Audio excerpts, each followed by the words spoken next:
women, we suffer silently, and having a voice as a woman, as a lady, it's the starting point of everything. You are bold.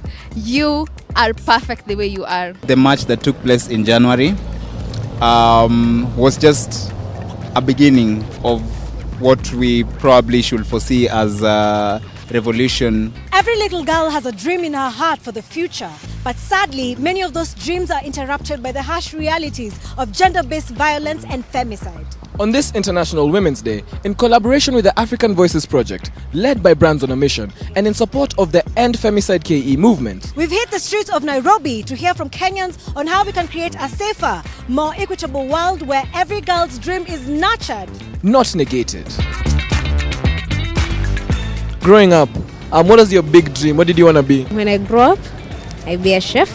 And yes, I am. I really wanted to be a doctor. I wanted to become a doctor. Doctor. I wanted to become a doctor. I wanted to become a bit about everything. So I wanted to become a doctor, a pharmacist, an engineer. So yeah, I'm basically an all-round type of person. I wanted to be the greatest version of myself. I didn't really grow up thinking that I want to become anything in life. But as I grew and as I became, it's later now when I understood what life is all about. And I have evolved since then and I've become many things. Nilikuwa nataka kuwa mwalimu. Were you able to achieve that dream? Oh no. No. Sasa unafanya nini? I'm an entrepreneur. Yes, far from being a doctor. I am into finance. I am a nurse. The field I'm in right now is towards career coaching, more like business development. But apparently in school I went to do IT, information technology. Do you know what GBVF stands for? Yes, it's supposed to be gender-based violence and femicide. That's so easy. Wow. Okay, yeah, for sure, correct. So it's gender-based violence and femicide. I'd like to bring your attention to all those women who were not able to achieve their dreams just because of gender-based violence and femicide. End Femicide KE march was happening. A lot of people showed up because there was a lot of cases that were being reported of femicide and just generally gender-based violence. What did you think about that End Femicide KE movement? It was a really great start, and I feel like women, we suffer silently, and the fact that you're not alone in this, you know that you can voice up, you know that you can talk to someone. It's not a shame. Yeah, it's not a shame, and having a voice as a woman, as a lady, it's the starting point of everything. Gender-based violence is not allowed anywhere in this century at any one point in time. So I'm fully behind all those groups that are against it. Anti-violence, whether it be feminine, whether it be masculine. I believe everybody has the right to live. They have the right to be treated well. They have the right to be respected, because all of us have hearts, and those hearts get hurt. So nobody really has the right to hurt another.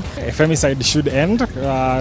Girls should not be subjected to violence because they are weak, they are perceived to be a weaker gender or anything. So yeah, it's a nice idea. The fact that women and even men came out in large number. Were you able to attend any march? Yeah. The Nairobi one. Nice. Yes, I did. It's quite a very, very good impacting thing. You don't have to do it because there is a whole news all over that people are dying. You know, there are those who die and it's not even shown in the media.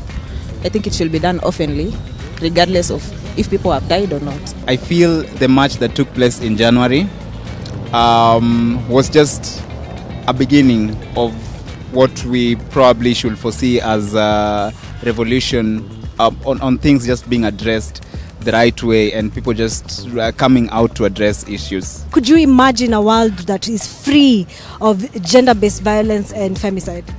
Oh yeah. How would that world look like? I mean, that would be a peaceful world, man. That would be a very peaceful world. Kabisa. What do you think we can do to create a safer space for women? First of all, it begins at home. Touching a bit of it in school should be a norm. Including the government, it would be a bigger voice. I serve in an organization that is using art and theater really to just address this even in local and rural communities. To all the women out there, I want to wish you a happy International Women's Day. You are bold, You are perfect the way you are.